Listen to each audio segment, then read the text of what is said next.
আমি যখন আপনাকে মায়ের গর্ভ থেকে প্রেরণ করলাম দুনিয়ার জগতে, আপনি কিছুই জানতেন না, কিছুই শিখেন নাই, কিছুই বুঝেন নাই, একটা গন্ড মূর্খ ছিলেন। আমি আপনাকে কিছু জানতে দেই নাই।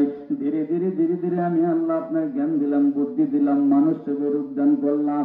আমি আল্লাহ যেভাবে আপনার পূর্বপুরুষকে সৃষ্টি করেছি, আপনার এই বয়সে আমি আল্লাহ সন্তান সেভাবেই দিব।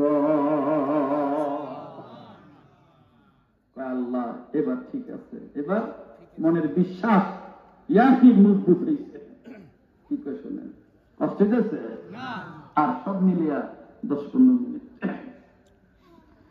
قال رب اجعل لي آية। ওগো মালিক মাওলা, আমার যে সন্তান হবে, এই বুড়া বয়সে আমার সন্তান আপনি দিবেন। এই বুড়া বয়সে আমার সন্তান হবে, ভালো কথা। ইয়া আল্লাহ, ইয়া রাব্বুল আলামিন, মাওলা রে, তার কোনো আলামত আছে কিনা? ক্বালা রাব্বি ইজআল লি আয়া। আল্লাহ, তার কোন নিদর্শন আছে কিনা? কেমনি কি করলে ভালো হয়, কেমনে চললে ভালো হয়, কেমনে মত পোষণ করলে ভালো হয়, কেমনি কি করলে ভালো হয়, আপনি একটু পরামর্শ দেন। আল্লাহর কাছে পরামর্শ চাইলে আল্লাহ বলেন, ক্বালা আয়াতুকা আল্লা তুকাল্লিমান নাস সালাসা লায়ালিন সাবিয়া। ও জাকারিয়া পয়গম্বর,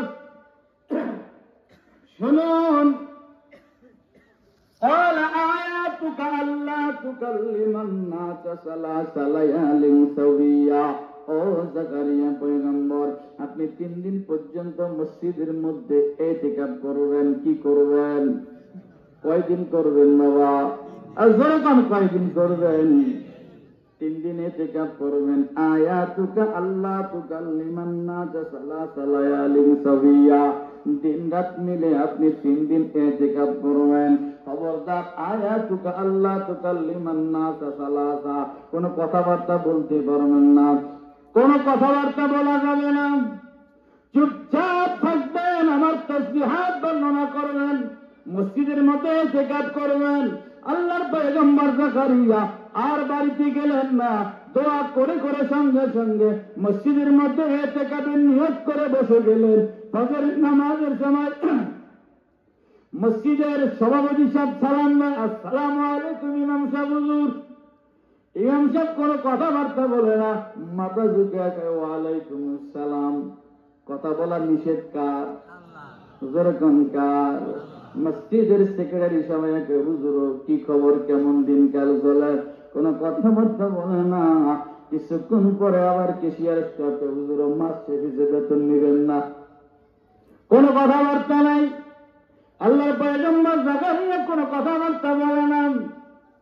ও আমার মেয়েরা, ও আমার বাবাজিরা, فخرج على قومه من المحراب فأوحى إليهم أن سبحوا بكرة وعشيا।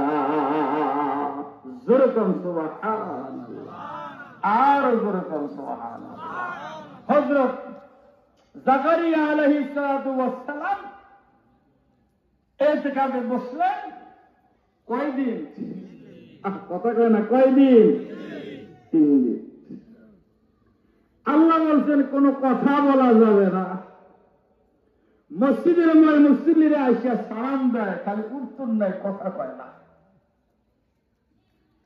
এই আশ্চর্য বিষয় দেখিয়া মসজিদ কমিটির মধ্যে আলোচনা শুরু হইল। ব্যাপার আমাদের ইমাম সাহেব নামাজ কালাম যা পড়ায়, কিন্তু কথা বলে না কেন?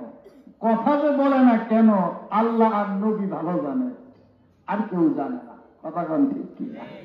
আসুন ভাইয়েরা, হযরত মারিয়াম আলাইহিস সালাম হুজরাখানার মধ্যেই আছেন, মনে আছে তো?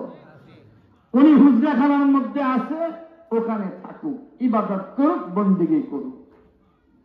জাকারিয়া আলাইহিস সালামকে আমরা আজকে ইতিকাফে বসাইলাম, উনি মসজিদের মধ্যে ইতিকাফে বসে থাকুক, কথা বলা ছাড়া, শুধু নামাজ কালাম পড়ে আল্লাহর তাসবিহাত বর্ণনা করে, কোন কথাবার্তা বলে না।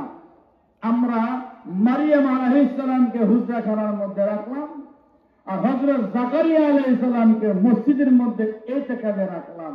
আগামীকাল ইতিকাফ ভাঙবে এবং হযরত মারিয়াম আলাইহিস সালাম হুজরাখানা থেকে বের হবে। কথাগণ ঠিক কি না?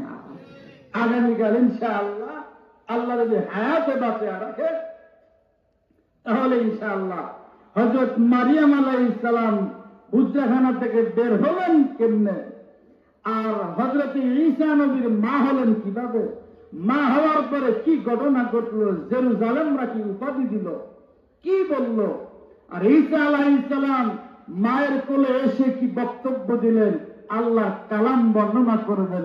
সুবহানাল্লাহ। হযরত জাকারিয়া আলাইহিস সালাম ইতিকাফে বসা, উনি আগামীকালে ইতিকাফ থেকে আমরা ওনাকে বের করব, বাড়িতে নিব। এরপরে ওনার বিবি সাহেবা 94 বছর বয়স, উনি কি বলেন, কেমনে ইয়াহইয়া আলাইহিস সালাম দুনিয়াতে আসলেন, 4 বছর বয়সে নবুয়তি পেলেন, 2 ঘরে, 1 ঘরে 2 নবী, কি ঘটনা আল্লাহ ঘটাইল, জাকারিয়া আলাইহিস সালামের ইন্তেকাল কিভাবে হলো, ইয়াহইয়া আলাইহিস সালামের ইন্তেকাল কিভাবে হলো, হযরত মারিয়ামের ইন্তেকাল কিভাবে হলো, এমন সকল বিষয়গুলি অল্প অল্প করে আপনাদের সামনে আগামীকাল আল্লাহ পাকের কালামুল্লাহ শরীফ থেকে তুলে ধরব ইনশাআল্লাহ। কি বলেন, রাজি আছে? শুনতে রাজি আছে? আপনারা আসবেন নাকি আরো 2